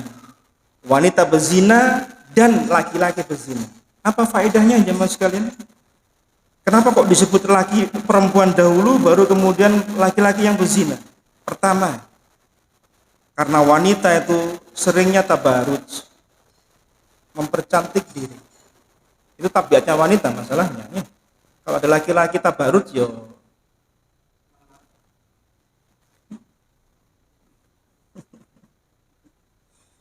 dandan. Itu apa? Membangkitkan apa? Syahwat. Maka mengapa disebut lebih dulu az-zaniyah daripada az-zani? Ini faedah. Yang kedua, wanita juga yang mempersilahkan laki-laki untuk mempergauli dirinya. Karena tadi, sebagaimana istilah kita di awal tadi, zina adalah kata untuk menunjukkan perbuatan laki-laki kepada kemauannya wanita tanpa ada ikatan nikah yang resmi dengan kemauan si wanita. Karena wanitanya apa? Mempersilahkan dirinya. Tapi kalau dia dipaksa maka beda kasus, namanya pemerkosaan, bukan zina. Maka tidak ada hukum had bagi yang seperti itu. Yang ketiga, syahwat wanita itu, ini mohon maaf para ibu, lebih tinggi dibanding dengan laki-laki. Itu umumnya. Ya. Walaupun dasarnya pemalu, tapi Allah berikan pada wanita itu tabiatnya, syahwatnya itu lebih tinggi daripada laki-laki. Secara umum. Namun ketika terjadi perzinahan, rasa malu yang jadi karakternya wanita jadi hilang. Hingga kemudian Allah menyebutkan wanita itu menjadi sumbernya dari perzinahan tadi. Ini dikatakan oleh Imam Al-Qurtubi. Allah berikan sifat dasar malu pada wanita. Iya, wanita pemalu, betul. Tapi di balik itu dia punya syahwat yang tinggi. Tapi ketika terjadi zina, syahwatnya kan muncul karena tinggi tadi. Rasa malu ini jadi hilang gitu loh. Maka tadi istilah tadi di awal itu benar dikatakan oleh para ulama. Karena kemauan si wanita. Yang keempat, di zaman ini, di zaman kita ini, dapat dibuktikan bahwasanya perempuan yang jadi penyebab terbesar tersebarnya zina. Wanita itu menjadi faktor terbesar tersebarnya zina karena syahwat mereka, karena tabarruj mereka, dan berbagai macam hal. Waliyadzubillah jamaah sekalian, semoga Allah Subhanahu wa taala menjaga, melindungi keluarga kita ya, dari hal yang seperti ini. Tapi di masyarakat wakil kita melihat kenyataan seperti itu. Terjadinya perzinahan karena apa? Potensi dari wanita itu mempersilahkan gitu. Kalau tidak ada seperti itu kan nggak terjadi. Nggak terjadi. Kalau wanitanya dibekali dengan ilmu, dengan pakaian yang syar'i, dengan lingkungan yang syar'i, maka insya Allah nggak akan terjadi seperti itu. Potensi laki-laki untuk ngajak berzina nggak akan terjadi. Mulai dari cuma chatting sampai kemudian kopdar. Apa kopdar itu? Kopi darat itu istilah kita di motor itu gitu. Kopdar. Kopdar di sini ngaji. Tapi anak kopi ini memang betul ada kopinya. Ini kopi ya. Nah ini kopdar ini. Kopi, ada kopi sungguhan ini. Karena saya juga gitu sama teman-teman itu kopdar namanya, kopi darat. Ada kopinya betul kan? Tapi ngaji di sini. Ke kopdar. Kemudian apa? Balas-balasan chatting, kemudian janjian, ketemu bla bla bla bla. Zina terjadi. Betapa banyak orang yang awalnya itu karena nggak kenal kemudian di Facebook, di dunia maya, kemudian di darat terjadi dan seterusnya. Banyak kan kasusnya? Sampai dulu tuh saya nggak mau punya Facebook. Khawatir kemudian dia jadikan orang-orang yang tidak benar. Bahkan sebagian ada para asyik kita tuh tidak punya Facebook. Banyak mudorotnya kan. Tapi ternyata ada banyak kebaikan kan misalnya. Ya ibaratnya sosmed itu kan ibarat pisau bermata dua. Mau kita gunakan kebaikan oke, ajang cari maksiat ya oke juga gitu loh. Ya tergantung kita. Mau kita jadikan apa? Kuota internet kita mau kita jadikan apa? Ya. Satu bulan kita habis 10 giga, 20 giga. Mau jadi apa? Mau jadi amal jariyah apa jadi keburukan? Ya tergantung kita. Ya sama kayak televisi atau media-media yang lain. Ya, modern yang lain. Yang terakhir yang keenam, 6 atau 7? 6 ya. Kerugian terbesar dari perzinahan itu pada siapa? Wanita. Status anaknya nggak jelas, dikatung-katung. Laki-lakinya kabur, ya selesai. Asarnya nggak ada. Orang laki-laki kalau habis berzina asarnya itu nggak ada. Bekas dia itu nggak ada. Wanita apa bekasnya? Hamil, punya anak. Lu ada asarnya. Laki-laki tinggal pergi selesai. Maka mengapa disebut az-zaniyah kemudian baru waz-zani? Yang ke-8, faedah dari ayat ini adalah di An-Nur ayat yang kedua. Hendaklah hukuman had itu disaksikan oleh sekelompok manusia, sekelompok kaum mukminin. Di sana ada ulama, Minimal disyaratkan kata sebagian ulama adalah adanya 3 atau 4 orang. Itu minimal. Sebagian ulama menyebutkan ada 3-4 orang saksi sudah mencukupi. Walaupun tidak menjadi patokan ya. Tapi yang penting hukuman had cambuk itu atau rajam nanti di dalil yang lain itu disaksikan oleh sebagian kaum mukminin. Apa hikmahnya kok disaksikan oleh orang? Kan ini perbuatan malu tuh jamaah sekalian. Perbuatan malu, zina itu perbuatan malu. Efeknya itu malu. Tapi kok hukumannya itu disaksikan oleh orang lain? Apa hikmahnya? Yang pertama, supaya yang lainnya itu mendapatkan pelajaran dari pelakuan zina ini supaya dia takut. Kalau orang melihat, loh, zina itu ternyata dicambuk ya. Mesti rasa takutnya muncul. Jadi peringatan bagi orang yang hadir. Yang pertama. Yang kedua, mendorong orang beriman untuk banyak bertaubat dan istighfar. Karena ternyata perbuatan dosa dan maksiat jika tidak ditaubati dan istighfari, hukuman di dunia itu kayak gitu loh. Dicambuk, belum lagi nanti di akhirat misalnya. Kalau dia tidak mentaubati, maka mendorong kaum mukminin yang hadir terutama untuk apa? Banyak bertobat dan istighfar.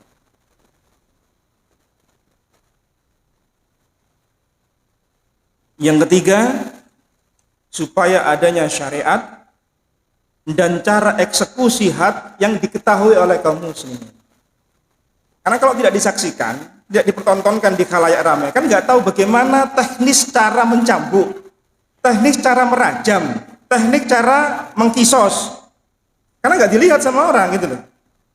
Beda dengan ini eksekusi dihukum positif. Ya. Dihukum positif itu nggak ada yang lihat, kecuali orang yang berkompeten saja. Dan itu regu tembaknya itu ya, diisi semua peluru. Tapi cuma satu tok yang diisi peluru tajam, sisanya peluru hampa. Kenapa?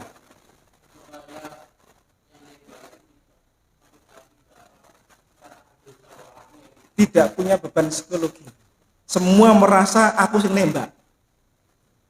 Ya, ini diacak gitu. Senjatanya diacak. Kemudian diisi pelurunya hampa, sebagiannya cuma satu saja yang diisi peluru tajam. Dan itu sniper semua aja maksudnya. Enggak sing belajar si guru manahan gitu ya. Terus disuruh eksekusi gitu, menceng-menceng gitu. Orangnya enggak mati-mati ya apa. Atau nembak bukan di jantungnya tapi melipis di telinganya ini loh ya apa nanti enggak meninggal nanti orangnya. Itu diisi pelurunya tajam satu, sehingga ketika dia menembak mengeksekusi itu perasaannya sama semua. Ngundang aku enggak, awakmu pelurunya enggak. Jadi perasaannya sama semua. Kalau dikasih kamu yang nembak ya, yang lain bujukan, woi ini wis gak bisa tidur dan nembak ini. Ini rasa bersalah pada orangnya. Nah, maka dalam hukum positif seperti itu. Nah, beda dengan hukum dalam syariat Islam. Tidak boleh ada rasa kasihan, disaksikan supaya apa? Teknis membunuhnya, deranya, hadnya terlihat. Dan itu menjadi contoh bagi orang yang lain. Ojo ditiru gitu loh gampangannya. Ojo coba niru kayak gini, awakmu yo kayak gini, kowe tahu kemisan. Gampangnya gitu. Jadi efeknya banyak aja Mas. Dan di kitab-kitab terdahulu, Zabur, Injil, Taurat, itu hukuman bagi pezina itu disebut. Imam Az-Zahabi mengatakan dalam kitab yang lain, pelaku zina tidak hanya dihukum di dunia. Kalaupun dia lolos di dunia, maka Allah akan berikan hukumnya di akhirat. Di kitab Zabur disebutkan pelaku zina nanti di akhirat dicambuk dengan cambukan dari besi dari neraka dan digantung, mohon maaf, pada kemaluannya kemudian dicambuk. Jangan dibayangkan ya, digantung di kemaluannya, dicambuk itu dengan api di neraka. Saking dahsyatnya hukuman bagi pelaku zina. Itu di kitab Zabur. Di kitab Taurat, dalam Bukhari Muslim pernah diceritakan, Ibnu Umar pernah menceritakan, beberapa orang Yahudi datang pada Nabi SAW, membawa laki-laki dan wanita Yahudi. Ini ahlu zimmah di Madinah. Kan di Madinah ketika belum terusir mereka dari Madinah, dari Khaybar, itu mereka kan masih tinggal bersama dengan kaum muslimin, menjadi ahlul zimmah. Berzina ada laki-laki dan perempuan, gadis sama jejaka. Didatangkan oleh pemuka mereka pada Nabi sallallahu alaihi wasallam untuk dimintai hukuman. Ya. Kayaknya ini orang terpandang, dua orang ini. Berharap mereka ada keringanan dari syariatnya Nabi sallallahu alaihi wasallam. Ya. Orang-orang Yahudi ini, pemukanya berharap mereka punya keringanan hukuman terhadap kedua orang ini. Kemudian Rasulullah SAW bertanya pada mereka, apa yang kalian lakukan terhadap orang yang melakukan zina seperti ini? Maka mereka mengatakan, kami lumuri mereka dengan arang. Dalam riwayat yang lain, dilumuri dengan air yang panas, diusap di wajahnya gini. Kemudian kami arak sambil dipukuli. Jadi tandanya kalau orang ini habis berzina, itu dalam hukum mereka di Taurat seperti itu. Kemudian Nabi balik bertanya kembali, apakah kalian nggak menemukan hukum rajam di kitab kalian Taurat? Mereka mengatakan, enggak, kami nggak dapati hukum rajam. Saat itu Nabi SAW ada sama beliau adalah Abdullah bin Salam radhiyallahu anhu. Ada yang kenal Abdullah bin Salam? Siapa beliau? Abdullah bin Salam radhiyallahu anhu. Bukan. Abdullah bin Salam radhiyallahu anhu. Siapa yang tahu? Sudah ada minum semua. Mau saya kasih hadiah aku? Abdullah bin Salam radhiyallahu anhu adalah seorang pemuka, anak pemuka rahibnya Yahudi. Beliau masuk Islam. Suatu ketika ada orang itu minta, Abdullah bin Salam sendiri kalau tidak salah, itu ngetes kenabian Nabi SAW. Nabi itu sifatnya adalah punya belas kasih, enggak pemarah. Ditagih hutangnya. Mana hutang? Kamu kan pernah hutang. Nabi kan interaksi dengan muamalah dengan orang Yahudi, ya hutang juga gitu. Kan belum jatuh tempo. Iya, tapi saya minta sekarang.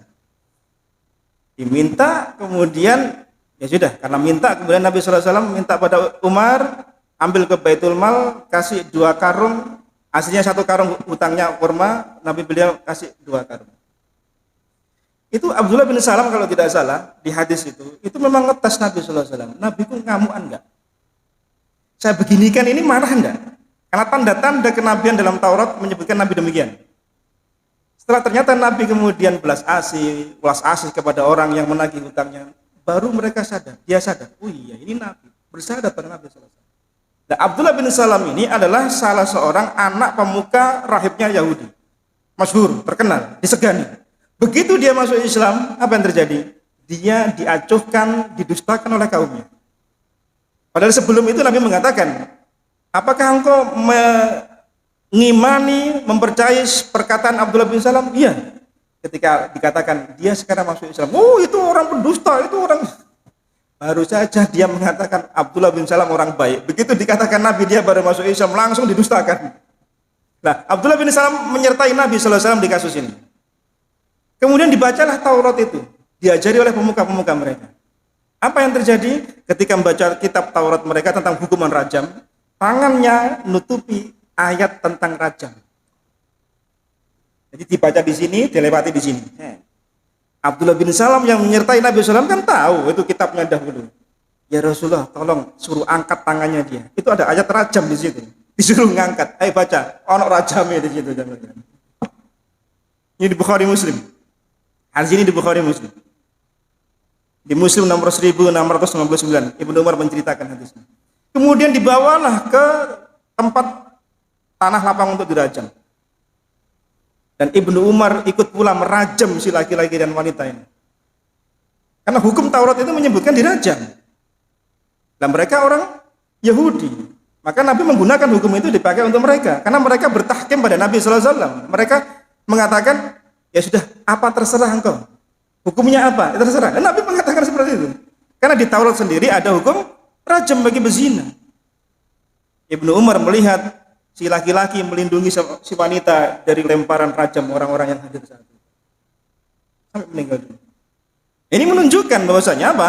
Hukum rajam atau zina itu tercela baik di agama kita maupun agama sebelum kita. Nah, di sini ada faedah jemaah sekalian. Bagaimana kita atau bagaimana sikap kita terhadap hukum syariat sebelum kita? Karena kan dirajamnya pezina itu di Taurat dan Zabur atau di Injil pun juga ada. Lalu bagaimana sikap kita dengan hukum seperti ini? Maka ulama kemudian berbeda pendapat menjadi dua. Yang pertama, tidak boleh bersandar dengan syariat mereka. Dalilnya, mereka membawakan dalil surah Al-Maidah ayat 48. Likulli ja'alna minkum syir'atan wa minhaja. Setiap umat di antara kalian kami berikan aturan dan jalan yang terang. Sehingga syariat orang Yahudi ya untuk Yahudi, syariat orang Nasoro ya untuk Nasoro, syariat Islam ya untuk Islam.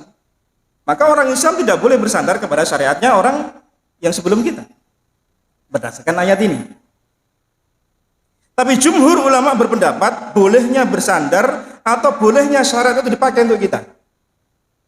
Dengan syarat bahwasanya tidak ada penentangan atau perbedaan dengan syariat mereka di hukum kita. Kalau sejalan, ya dipakai gitu loh maksudnya. Mereka berdalil pula dengan surah apa? Al-Maidah ayat 45. Kalau tadi yang tidak boleh dipakai berdasarkan Al-Maidah 48, yang bolehnya dipakai digunakan Al-Maidah 45. Di sana Allah sebutkan tentang hukuman bagi orang yang menghilangkan nyawa dengan nyawa dalam Taurat. Nyawa dengan nyawa, mata dengan mata, hidung dengan hidung. Artinya apa? Ada kisos. Sama enggak dengan hukum kita? Sama. Nah, ulama yang membolehkan atau memakainya syariat terdahulu juga boleh dipakai sebagai sandaran hukum pula, maka berdalil dengan ayat ini. Sehingga ada kaidah yang disebutkan oleh para ulama terkait masalah syariat umat sebelumnya. Yaitu apa? Kata para ulama, syar'un min qablana syar'ul lana. Ma lam yakun fi syar'ina ma yukhalifuhu. Syariat umat sebelum kita adalah syariat untuk kita pula. Ada syariat rajam, syariat untuk orang yang membunuh, ya, dibunuh pula kisos, itu ada juga sama seperti kita. Selama tidak ada dalil dalam syariat kita yang menyelisihi mereka. Pelaku zina dirajam, sama syarat kita juga sama. Maka ini pun juga dijadikan sandaran. Ini faedah ya Mas. Faedah untuk kita bisa menerapkan bagaimana hukum-hukum yang terjadi kepada orang-orang sebelum kita. Adapun terkait dengan berita-berita yang datang dari umat-umat sebelumnya, maka beberapa ulama menyebutkan ada perincian. Ya, satu, kita diamkan. Yang kedua, kita benarkan. Yang ketiga, kalau memang ada yang sesuai dengan syarat kita, ya kita benarkan. Kalau tidak sesuai, maka kita pun juga mengatakan salah. Itu terkait dengan kabar berita yang datang. Kan ada banyak istilah itu berita-berita Israiliyat. Ya. Sebagian ulama masih ada yang membawakan berita-berita Israiliyat. Dan sebagian di tafsir Ibnu Katsir ada beberapa yang dibawakan oleh Imam Ibnu Katsir, ada tafsir tentang berita-berita itu di Israiliyat, di beritanya Israiliyat. Ya, contoh termasuk sebutan Harut wa Marut. Ya, itu siapa? Itu dibahas, itu dibawakan oleh orang-orang Israiliyat. Karena orang-orang Bani Israel itu kan masanya panjang, umatnya banyak di masa itu. Dan temponya panjang dibanding dengan umat Islam yang datang sebelumnya, setelahnya. Sehingga kisah-kisah mereka itu banyak gitu. Dan kita banyak jumpai di hadis Nabi SAW kan. Contoh seperti 3 orang yang terjebak dalam gua. Kemudian mereka berdoa masing-masing, kemudian pintu gua tergeser. Itu orang-orang Bani Israil.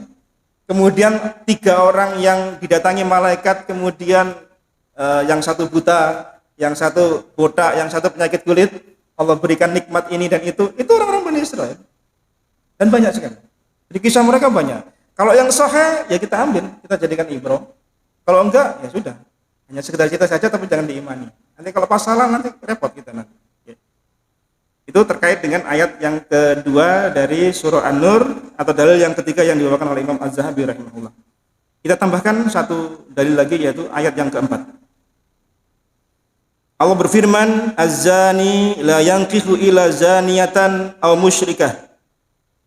Pezina laki-laki tidak boleh menikah kecuali dengan pezina perempuan atau dengan perempuan musyrik. Wazaniyatu la yankihuha illa zani aw musyrik. Dan pezina perempuan tidak boleh menikah kecuali dengan pezina laki-laki atau laki-laki musyrik. Wa hurima dzalika 'alal mu'minin. Dan yang demikian itu diharamkan bagi orang-orang mukmin. Jadi pezina itu dapatnya orang yang setipe. Menhati podo pezina. Tipenya sama. Laki-laki pezina, ya pasangannya wanita pezina. Maka orang mukmin tidak akan seperti itu, ya. Nggak akan seperti itu. Mencari wanita yang terhormat, mencari laki-laki yang terhormat pula.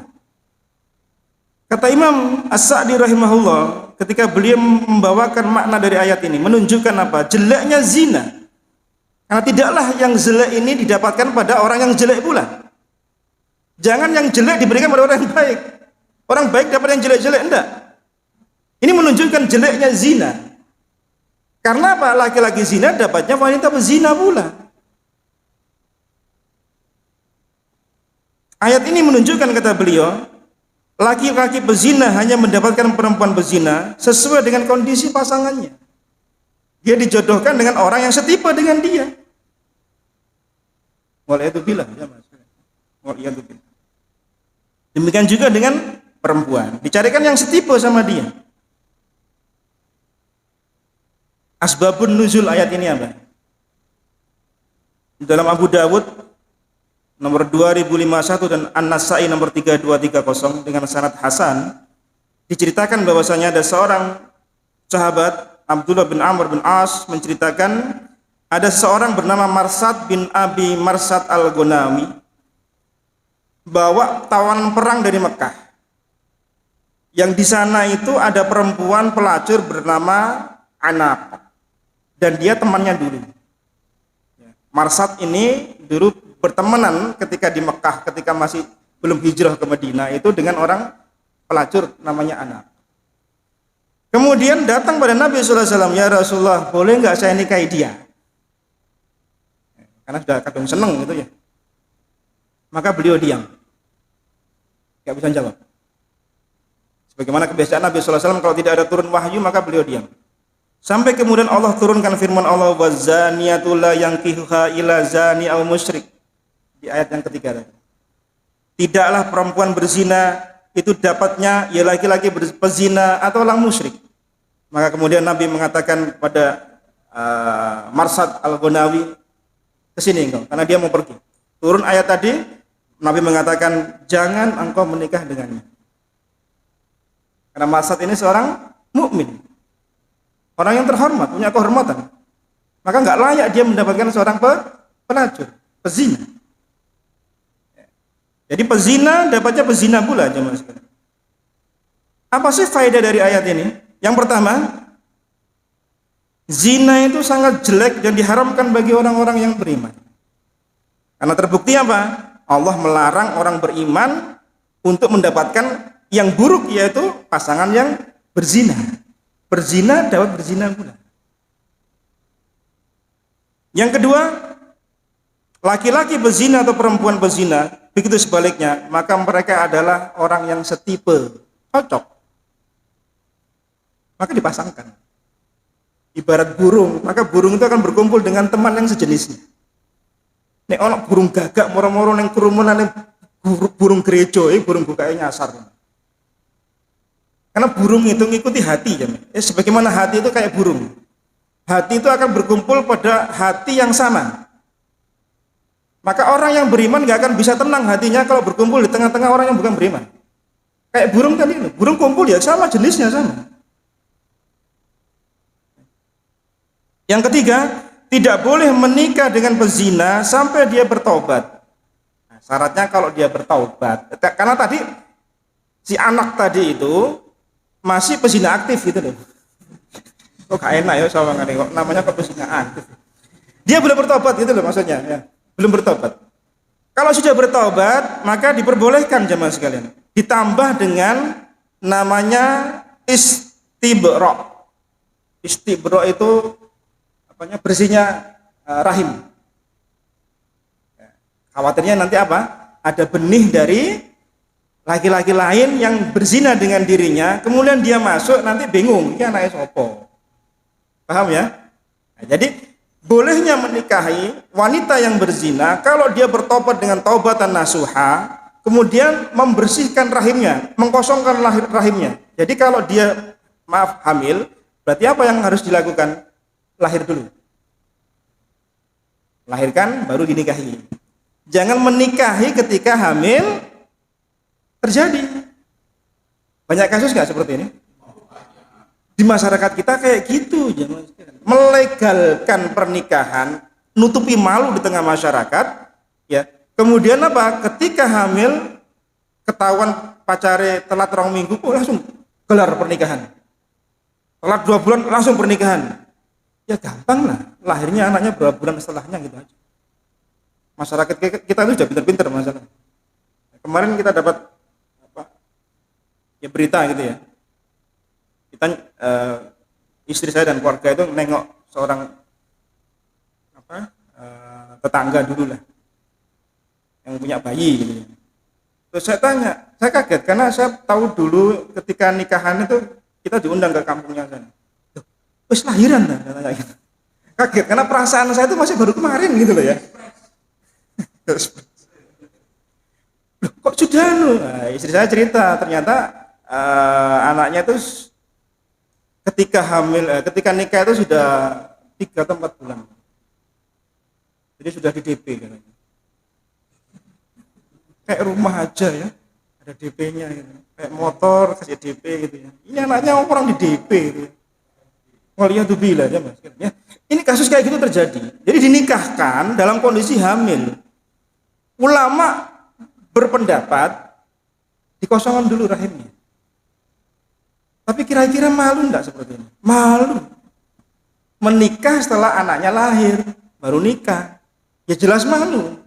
Karena tujuan menikah ketika dia hamil itu untuk nutupi malunya kan gitu. Tapi dia enggak malu sama Allah Subhanahu wa taala.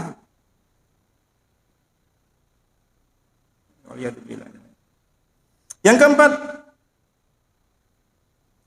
pada ayat ini Allah sebutkan az-zani, setelah itu waz-zaniyah. Laki-laki dahulu, kalau tadi di ayat yang kedua perempuan dahulu, yang ketiga ini baru laki-laki dahulu. Kenapa? Pada ayat ini disebutkan bahwasanya yang melamar meminang itu laki-laki. Karena ini persoalannya pada menikah kan, pasangan, nanti menikah. Ya. Maka yang meminta siapa? Laki-laki. Maka yang disebutkan apa? Laki-laki dulu pezinanya, baru kemudian perempuannya. Kalau yang di awal tadi itu kasus berzinanya, potensi untuk menggodanya lebih besar di perempuannya. Maka disebut az-zaniyah dulu, baru kemudian az-zani. Ini faedahnya. Lalu bagaimana kasus tentang, ya mohon maaf, hamil karena zina? Ini dampak buruk yang terjadi karena zina. Hamil karena zina. Bolehkah menikahi wanita yang dihamili karena zina? Bolehkah laki-laki yang bukan yang menanam benih di wanita tadi menikahi dia? Karena boleh jadi kemudian setelah hamil, laki pergi, gak tanggung jawab. Bolehkah laki-laki lain menikahinya? Jawabannya boleh. Syaratnya apa? Wanitanya tadi bertaubat, kemudian mengosongkan rahimnya. Boleh dinikahi. Jadi boleh. Yang tidak boleh itu kan kondisinya ketika dia hamil. Maka dikosongkan dulu, maksudnya apa? Ulama menyebutkan kalau, ya ini bukan kasus hamil ya. Kasus karena dia berzina, kemudian terus ada orang meminang dia. Maka istibroknya itu 3 kali masa haid. Kenapa? Khawatir nanti ketika dia masuk untuk meminang si wanita ini, yang dia ada kasus sebelumnya berzina, ternyata ada benih dari laki-laki yang lain ada di sana, sehingga tidak diketahui nasabnya pada siapa. Maka syaratnya apa? Istibroknya sebagian ulama menyebutkan tidak 1 kali haid tapi 3 kali haid, sama kayak orang masa iddah.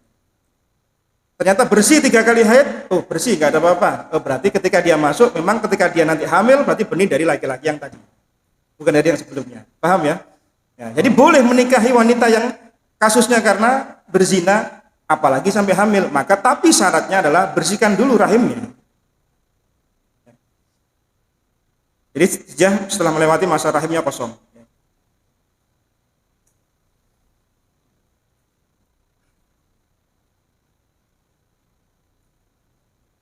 Ini banyak pendapat ulama dalam kalangan mazahib ya. Ada Imam Abu Hanifah membolehkan akad nikah sebelum istibro ketika wanita hamil karena zina dan seterusnya. Tapi intinya yang paling aman dan mendekati kebenaran adalah dinikahi boleh, tetapi dengan syarat dia harus bersih dulu rahimnya. Dari sekian pendapat ulama yang disebutkan, ada beberapa pendapat, sebagian menyebutkan seperti itu. Lalu bagaimana dengan anaknya? Dinasabkan pada siapa? Kan rentetannya mesti seperti itu kan? Hamil, zina, hamil, punya anak. Ya kayak gitu rentetannya. Maka di sini ada beberapa perincian keadaan. Saya selesaikan saja di bab ini. Enggak terasa sampai jam segini. Ada perincian keadaan bagaimana nasab anak yang lahir di luar pernikahan yang sah. Hamil karena nikah, di luar nikah. Siapa yang jadi walinya dan seterusnya. Kejadian pertama atau kasus yang pertama. Apabila ada perempuan, gadis atau janda berzina kemudian hamil, maka anak yang dilahirkan adalah anak zina berdasarkan kesepakatan para ulama. Ini sepakat. Ada gadis atau janda kemudian berzina hamil, anak ini anak zina, sudah jelas gitu ya, sepakat para ulama. Dan dia tidak dinasabkan kepada laki-laki yang menzinai ibunya, yaitu bapak biologisnya, karena di dalam Islam ada bapak biologis, ada bapak secara syariat. Orang yang menikah dengan seorang laki perempuan dalam ikatan nikah resmi, lahir anak, maka dia bapak biologis dan bapak syariat bagi anaknya. Ada laki-laki menghamili wanita di luar nikah, maka dia statusnya bapak biologis bukan bapak syariat. Nah, kondisi pertama ini, maka anak ini dinasabkan kepada ibunya. Fulan bin Fulana. Ya. Sebagaimana siapa? Isa ibnu Maryam. Karena Nabi Isa tidak berayah, maka nasabnya kepada ibu. Contohnya kayak gitu kalimatnya nanti. Isa Fulan bin Fulana. Kemudian efeknya apa? Hubungan nasab antara anak dan ayah biologisnya terputus. Karena tidak dianggap dalam syarat. Bukan dalam pernikahan yang sah kok. Ijab qabul enggak ada. Ya. Kemudian dia tidak mewarisi harta ayahnya. Dia hanya mewarisi dari jalur ibunya. Perwaliannya juga demikian, maka perwaliannya jatuh kepada qadhi atau ulil amri atau yang semisalnya, yang kita kenal dengan wali hakim. Ya, jadi bapaknya dalam pernikahan nanti tidak boleh jadi wali. Kalau dia mewalikan anaknya yang menikah, misal anaknya lahir perempuan gitu ya, hasil dari dia berzina itu yang lahir perempuan, lanang nggak masalah, jangan sekalian. Laki bisa menikahkan dirinya sendiri, nggak harus diwalikan. Nah ini anaknya perempuan deh ternyata. Yo, kasihan. Maka yang mewalikan siapa? Wali hakim. Dalam kondisi seperti ini adalah diwakilkan pada KUA. Ada kasus kapan hari? Sudah dulu sih, tapi kemarin saudaranya. Itu dahulu, berapa tahun yang lalu itu kakaknya ada anak perempuan itu menikah, itu pakai wali hakim. Semua orang tanya, bapaknya kemana? Saya pun juga tanya, bapak ini karena saya termasuk orang baru di sana sehingga tidak tahu seluk-beluk sebelumnya. Ternyata bapaknya itu sudah meninggalkan kedua anaknya itu, yang anaknya ini sudah menikah waktu itu, sudah lama, ketika mereka masih kecil-kecil. Tapi bisa dikontak ya Mas. Cuma qadarullah mungkin karena waktu yang mepet, karena biaya dan seterusnya, karena ada di luar provinsi sehingga nggak bisa datang.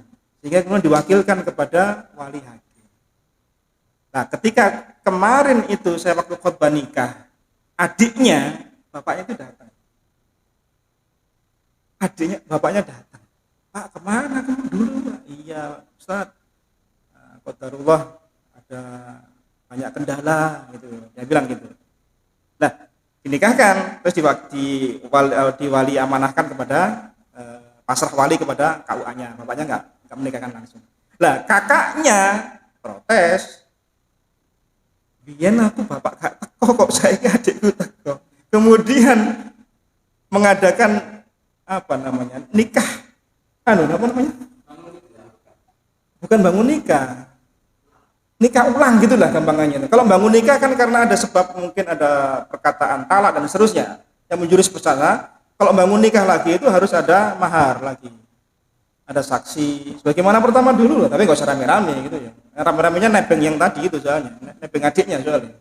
Itu pun juga nggak pakai mic waktu itu. Istilahnya kawannya saya lupa apa namanya. Pokoknya nganyari lagi karena ada bapaknya tadi gitu loh. Nah, sudah lego ini, kakaknya ini lego. Saya juga ketawa juga. Karena mereka nggak mau di mic, nggak pakai mic. Cuma ketika nikah adiknya, terus kemudian saya khutbah nikah itu baru pakai mic. Tadi itu kasusnya jemaah sekalian. Kalau bapaknya tidak ada, karena ini kasusnya ini di luar kota. Lah ini bapaknya ada, tapi nggak boleh jadi wali. Karena apa? Terputus nasabnya. Karena sebab adanya sesuatu hal yang di luar nikah. Ini konsekuensinya besar loh jemaah sekalian. Ketika ada orang yang tidak berhak menjadi wali, kemudian menikahkan anaknya, ya apa? Pernikahannya bukan pernikahan yang batil.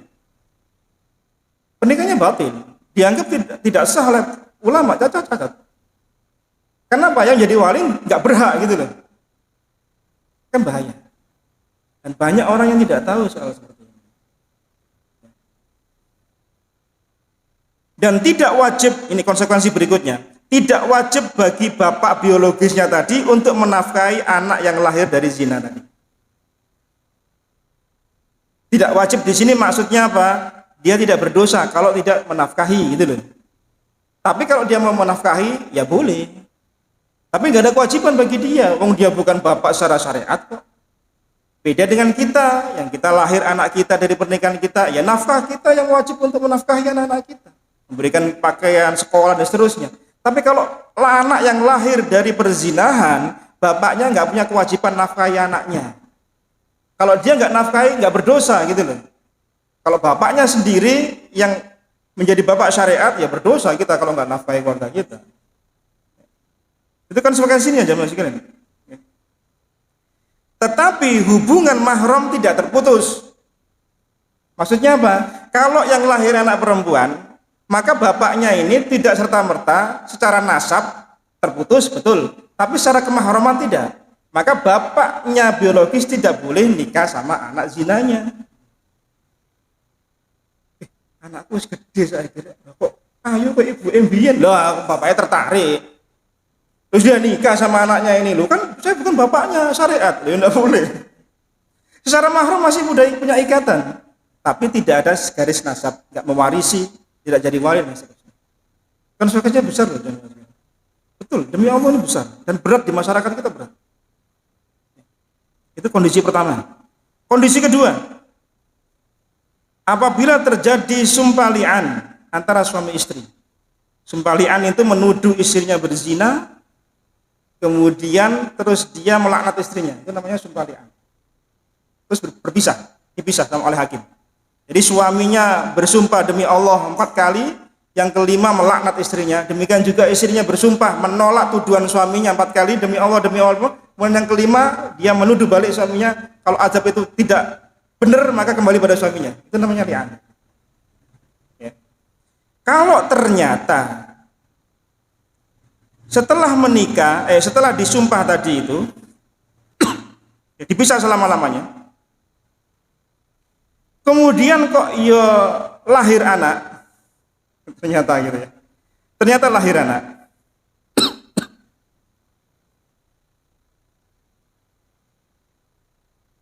maka nasab anak ini dinasabkan kepada istrinya, bukan pada suaminya. Karena suaminya harus bersumpah, ini bukan anak saya. Dia menuduh istrinya berselingkuh misalnya gitu ya. Berselingkuh, saya bersumpah kamu begini. Kemudian dipisahkan oleh hakim, sudah berpisah. Qadarullah ternyata hamil. Ketika ini anak ini lahir, maka nasabnya kepada bapaknya. Kenapa? Bapaknya sudah bersumpah ini bukan anak saya. Maka nasabnya kepada binnya, kepada ibunya. Bin fulana.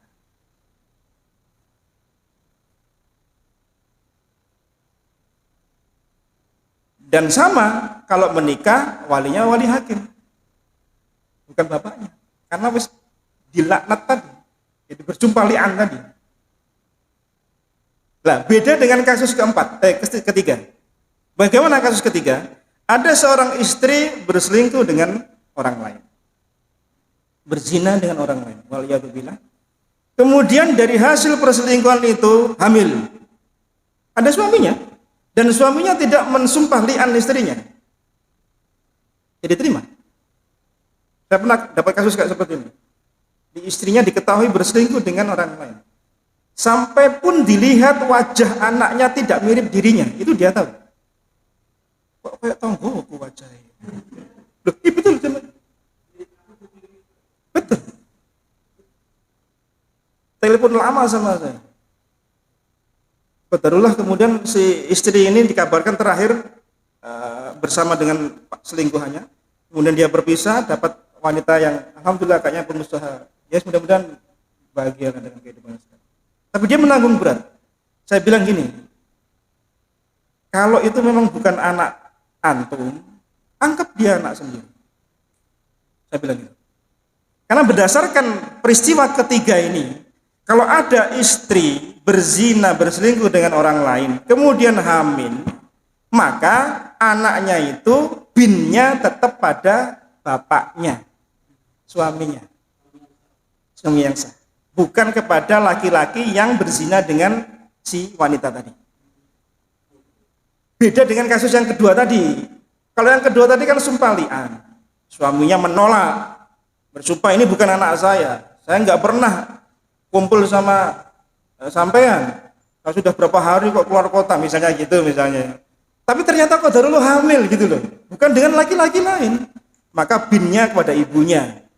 Tapi kasusnya ini suaminya ada dalam kondisi seperti ini dan dia tidak mensumpah li'an istrinya, maka anaknya itu dibinkan kepada tetap bapaknya, suaminya si ibu tadi. Bisa dipahami ya perbedaannya dengan yang kedua tadi ya. Meskipun anaknya nggak mirip bapaknya tadi saya contohkan tadi. Oh, gak mirip belas, jempolnya sih kira itu pada aku misalnya gitu. Persis kayak tonggoku ternyata. Tetap dia harus dibinkan pada dia. Apa dalilnya? Dalam riwayat Bukhari dan Muslim Nabi mengatakan al-waladu lil firasi walil akhiri al-hajar. Anak itu pemilik tempat tidur. Dan orang yang berzina tidak dapat hak atas apa-apa anak tersebut. Ini dalam bingkai pernikahan yang resmi. Ada wanita berzina dengan laki-laki lain, diketahui ternyata hamil, maka anak ini pemilik firos. Istri digambarkan dengan firos, hamparan. Pemiliknya siapa? Suami yang sah. Maka andai pun ternyata anak ini hasil perselingkuhan dengan orang lain, waliyadzubillah, maka anak ini tetap dibinkan pada si pemilik firosnya, yaitu suaminya yang sah. Siapa yang rugi? Yang tadi itu, dia nggak dapat anaknya. Maka dikatakan, kata Nabi SAW, yang menyebar benihnya orang yang berzina nggak dapat hak apa-apa atas anak tadi. Waris, ya dapatnya bapaknya, bapak warisnya, nasab dan seterusnya. Ini bapaknya yang biologisnya nggak dapat apa-apa. Ini dalam kasus yang keempat. Yang ketiga, kasus yang keempat bagaimana? Seorang perempuan berzina hamil di luar nikah, kemudian dinikahi oleh laki-laki yang menghamilinya. Sebagaimana kasus yang kita di awal tadi disebutkan. Maka anak ini dinasabkan kepada ibunya, bukan kepada laki-laki yang menghamilinya, yang menikahinya. Jadi jejaka, gadis berzina, kemudian hamil gadisnya, menikah. Nah, tadi kasus yang pertama yang seperti yang di awal tadi yang sebutkan. Binnya pada ibunya, walaupun ada bapaknya menikah. Resmi ini menikahnya. Ya. Tapi ini ya gimana? Di masyarakat kita ini aktenya pun loh, masih aktenya bin bapaknya masalah. Bapaknya ini ibunya. Allah. Ini berat jamaah sekalian. Kasus seperti ini berat jamaah sekalian. Ya. Kasus kelima, seorang perempuan berzina kemudian hamil dinikahi oleh orang lain, ya, sama tadi yang kita bahas tadi. Maka ada permasalahan di sini. Kalau wanita hamil itu dinikahi oleh laki-laki lain yang bukan laki-laki yang menghamilinya, maka sebagian ulama berpendapat bahwasanya dia boleh untuk dinikahi. Tadi sudah disebutkan. Jadi kalau dia dihamili orang A, B masuk untuk menikahi dia, maka B boleh menikahi dia. Jangan karena malu. Ya. Maka ini diperbolehkan. Sebagian ulama menyebutkan diperbolehkannya.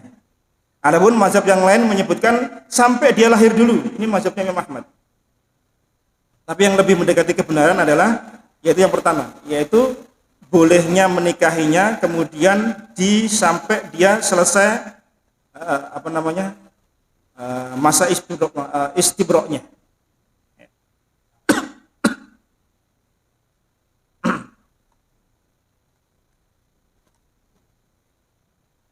Masalah nasab kembali lagi, nasabnya pada ibunya. Jadi misalnya ada laki-laki menikahi wanita yang habis berzina, hamil. Bukan dia yang jadi bapaknya nanti, binnya itu bukan dia, tetap ibunya. Baik yang menikahi itu orang yang menghamili dirinya atau orang lain. Memang berat ya mas, di masyarakat kita berat, betul berat. Beban psikologi anak ini berat. Ya. Nanti di akte, di pendaftaran sekolah dan seterusnya. Apa bapak mulai? Bapakku iki jenenge. Loh, bapakmu iku kok jenenge kok iku? Misalnya gitu. Kan berat, secara psikologi itu anak itu berat. Menanggung berat dari apa yang dilakukan kedua orang tuanya dahulu.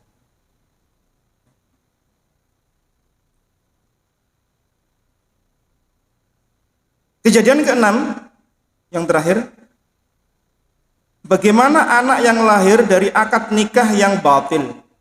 Apakah dinasabkan kepada ibunya atau kepada bapaknya? Contoh pernikahan yang batil apa? Nikah dengan mahram, nikah dengan saudara sesusuan, kan nggak boleh. Saudara sepersusuan itu hukumnya sama dengan hukum saudara senasab, sama, nggak boleh dinikahi pula. Maka dahulu di orang-orang Jawa kita, kalau kita punya anak kemudian disusukan kepada orang lain tetangga kita misalnya, dengan 3 kali 5 kali susuan yang mengenyangkan si bayi, maka harus ditelisik jalur silsilah dari ibu yang menyusui anak tadi. Karena jangan sampai nanti kalau sudah besar ternyata qadarullah misalnya mereka bertemu ternyata ini saudara susuan dari anak dari ibu yang menyusui dia, nggak boleh menikah. Maka harus ditelisik. Oh, ibu ini punya anak ini. Maka dia saudara sepersusuan bagi si anak ini tadi. Maka ini termasuk pernikahan yang batil. Atau nikah tanpa wali dan seterusnya. Maka jika kedua belah pihak tidak mengetahui tentang rusaknya pernikahan tadi, karena yakin ini tidak masalah, ya jahil masalah ini, maka keduanya tidak berdosa, tidak dikenakan hukum, dan anaknya dinasabkan pada bapaknya yang nikah secara sah. Karena nggak tahu sama sekali, nggak tahu blank gitu, nggak tahu ternyata ini saudara sepersusuan, ternyata ini mahramnya dia, gitu ya. Ya tetap nasabnya kepada bapaknya. Tapi jika mereka berdua tahu tentang hukumnya ini rusak pernikahannya, ini batil, maka mereka terkena dosa dan nasabnya tidak dinasabkan kepada bapaknya. Tidak dinasabkan kepada bapaknya. Karena dianggap pernikahannya batil. Kalau keduanya mengetahui, ya. Tapi jika yang mengetahui hanya perempuannya saja, maka yang berdosanya siapa? Ya yang berdosa yang perempuannya. Dia tahu ini saudara sepersusuan saya ini. Tapi kadung cinta ya. Wis gak usah dikandani wis misalnya gitu. Tapi si laki-lakinya tidak tahu kalau ini saudara sepersusuan. Maka anaknya ini didasarkan pada bapaknya, bukan pada ibunya. Yang dosa tetap ibunya. Ya. Ini contoh misalnya ada, tapi jarang kayaknya pernikahan seperti itu jarang kayak. Tapi ada kasus seperti itu ada. Ya, di masyarakat kita ada tapi jarang. Ya, kasusnya mungkin 1 banding 1 juta kasus gitu barangkali. Ya mungkin tadi itu karena ketidaktahuan nasab, silsilah. Maka pentingnya kita mengetahui saudara kita seperti itu. Maka di dunia Arab sana, di budaya mereka ini terbiasa, mereka bikin silsilah itu terbiasa. Supaya apa tadi itu? Benturan antara satu mahram dengan mahram berikutnya itu tidak terjadi. Kemudian ada ikatan silaturahim yang kuat itu terjadi. Karena tahu ini anaknya ini. Kan kita kadang kalau sudah mbahnya ndak ada, kabupaten nopor.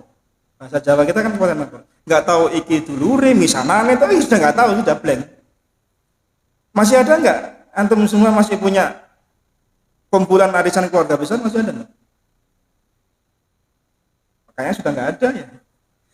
Zaman dulu saya masih kecil, kita sering pindah kota sana, pindah kota sini, kan ngikuti arisan keluarga besar, sehingga dikenalkan ini loh, iki sepupumu, iki gitu terus. Seiring kemajuan zaman, mulai terkikis seperti itu. Ya mungkin karena jarak kondisi, karena biaya, hasilnya banyak faktor. Hingga kemudian yang muncul apa? Grup WA keluarga besar Noto Diningrat misalnya gitu ya. Sekarang via video call sekarang ya. Masya Allah.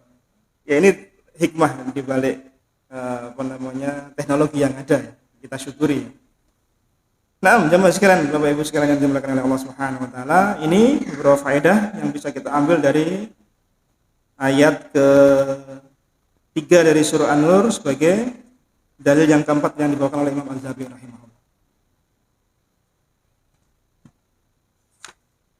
Masih ada 3 halaman lagi jemaah sekalian. Masya Allah. Ya, kita cukupkan sampai di sini. Mudah-mudahan yang sekilas ini bisa menambah rasa iman kita pada Allah Subhanahu wa taala dan rasa takut kita akan azabnya Allah Subhanahu wa taala. Karena sesungguhnya zina adalah perbuatan yang sangat keji, yang Allah membencinya, Rasul membencinya, dan menjadi kehinaan pelakunya di tengah-tengah masyarakat. Dan banyak implikasi hukum yang muncul dari sebab perbuatan dosa. Semoga kita dijauhkan dari hal-hal seperti ini dan keluarga kita, masyarakat kita, dan secara umum kaum muslimin agar terhindar dari hal-hal buruk seperti ini. Barakallahu fikum, jazakumullah khair atas perhatian antum semua. Mohon maaf jika ada yang kurang. Kita cukupkan dengan doa kafaratul majelis. Subhanakallahumma bihamdika asyhadu an la ilaha illa anta astaghfiruka wa atubu ilaik. Wa sallallahu ala nabiyyina Muhammadin walhamdulillahirabbil alamin. Assalamualaikum warahmatullahi wabarakatuh.